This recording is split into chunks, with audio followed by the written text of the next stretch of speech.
Good morning, dear student of class 9th A. I'm going to summarize you the chapter in the kingdom of fools. This is the chapter number 4 of Moment book. So listen it very carefully. Actually, this chapter is coming in your test also, this upcoming test. So it's very important to listen. It is the story of a kingdom. ये एक kingdom की story है, एक राज्य की story है. Where the king and his minister both were idiots.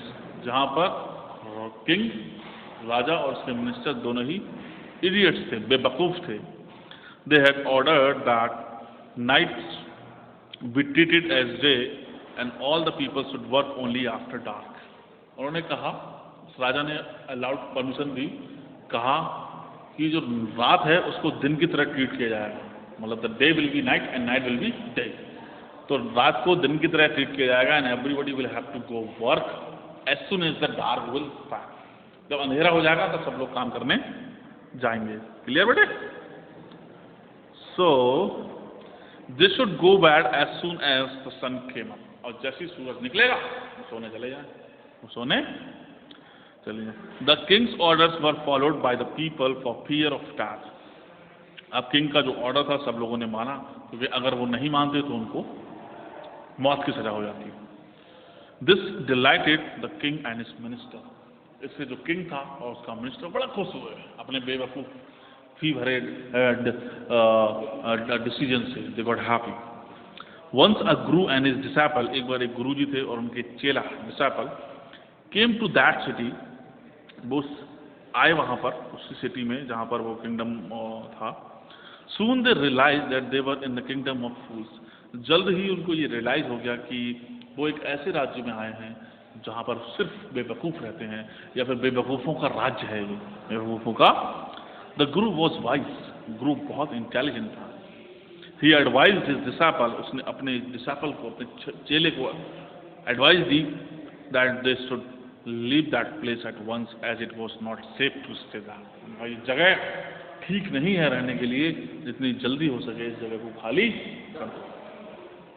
But the disciple was a food freak. लेकिन disciple खाने का बड़ा शौकीन था.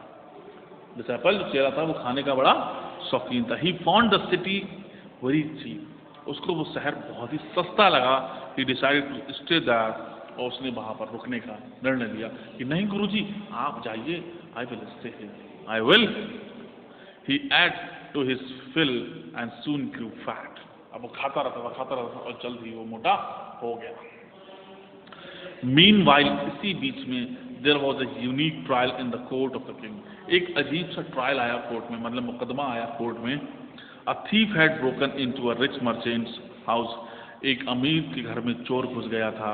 As he was coming out of the hole, जब वो होल से वापस आ रहा था, उसी होल से वो एंटर हुआ था, the old wall fell on him and he died on the spot.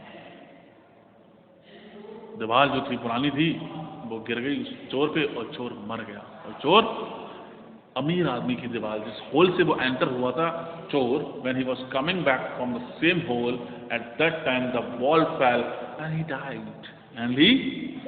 Died. This was the case came into the fool's court. His brother, अब जो चोर का भाई था, his brother blamed the rich merchants for the death of his brother. अब उसके जो मरा था जो व्यक्ति चोर, उसके भाई ने आरोप लगाया कि ये अमीर आदमी की गलती है, ये उसकी दीवार से मरा है तो अमीर आदमी इसमें रिस्पॉन्सिबल है. He appealed to the king. उन्होंने किंग से अपील की. The accused was summoned. Accused was summoned, जिस पर दोष लगाया गया था, मतलब जो अमीर आदमी था उसको बुलाया गया. The merchant pleaded that he was suicide. कह रहा महाराज हमारी कोई गलती नहीं है, महाराज हमारी कोई गलती नहीं है, दीवार गिर गई तो उसमें हम क्या करें. लेकिन राजा खुद ही बेवकूफ था. राजा, the merchant pleaded, he blamed the bricklayer who had built a weak wall. उसने कहा जिसने दीवार बनाई है, मिस्त्री ने साहब, उसकी गलती है, उसने कमजोर दीवार बनाई, ये उसकी गलती है. द ब्रिक लेयर वो समन. अब उस ब्रिक लेयर को बुलाया गया जिसने बनाई थी दीवार. He blamed the brick layer and had built a weak. The brick layer was summon. He held the dancing girl responsible for distracting him.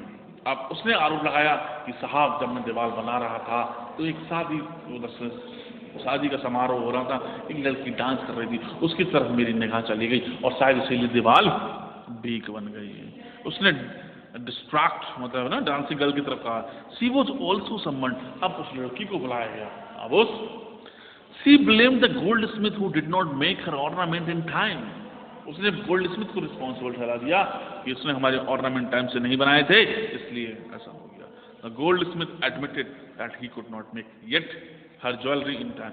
और गोल्ड स्मिथ ने ज्वेलर्स ने सब ये एक्सेप्ट किया कि हाँ वाकई में मैंने इस लड़की की ज्वेलरी जो है वो टाइम सर नहीं बनाई थी। But he pleaded that rich merchants had pressed him to make ornaments early for a family wedding. उसने कहा लेकिन क्योंकि इस लड़की के जेवरात टाइम से नहीं बन पाए थे, क्योंकि जो रिच मर्चेंट है, जो व्यापारी है अमीर, उसने मुझसे रिक्वेस्ट की थी कि मैं उसके पहले बनाऊं ऑर्नामेंट, इसीलिए इस गरीब लड़की के नहीं बन पाए।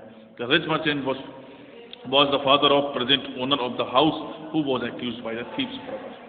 अब जो रिच मर्चेंट कौन था? वो फादर था किसका? जो कि दीवार जिसकी गिरी थी, जिसकी दीवार गिरी थी रिच मर्चेंट्स की, ट्रेडर की, उसके ही फादर का थे वो। तो हुआ क्या? ओनर ऑफ द हाउस हुआ accused for the thief's brother। अब now the king ruled that the rich merchants was the real culprit. अब उसको समझ में आ गया जो रिच पीजेंट था, जो रिच मर्चेंट था, वही कल्प्रिट है, वही दोषी है। The merchant pleaded that it was his father who had ordered for the jewellery. Merchant ने कहा ये मेरे पापा थे जिन्होंने ज्वेलरी का ऑर्डर दिया था। The king consulted his minister. King ने अपने मिनिस्टर से कंसल्ट की, बात की, and ruled that he had inherited all the wealth as well as the sin of his dead father। उसने कहा तुम्हारे फादर एक्सपायर हो चुके हैं, राजा ने कहा, लेकिन क्योंकि उनकी सारी प्रॉपर्टी तुम्हारे पास आई है तो सारे उनके पाप, सारी उनकी कमी भी तुम्हारे हिस्से ही आएगी, तुम्हारे हिस्से ही तुम्हें फांसी दी जाएगी, है ना। But the merchant was to real culprit. Now the merchants order to, हाँ अब क्या हुआ भाई?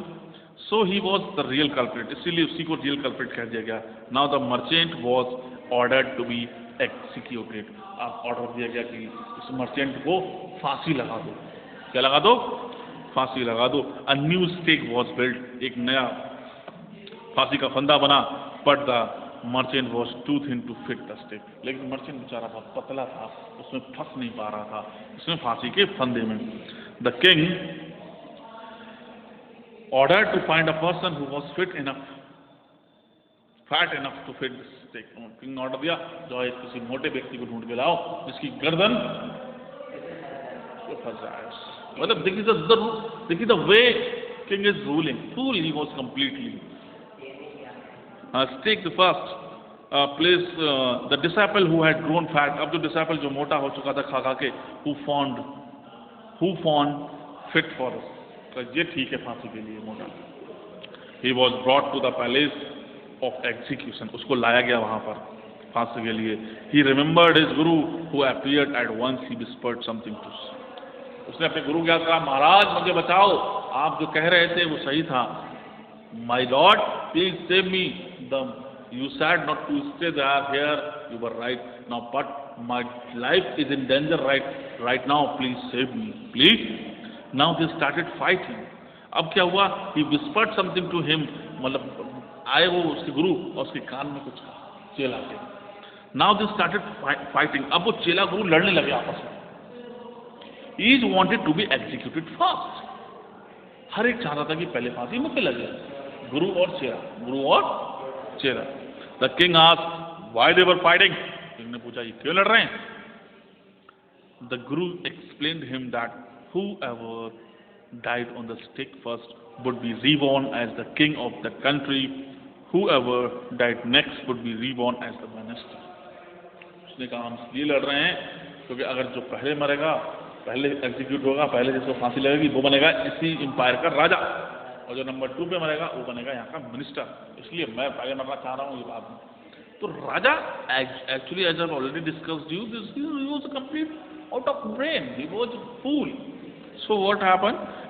He told the king that the stake was not an ordinary stake, it was the stake of God।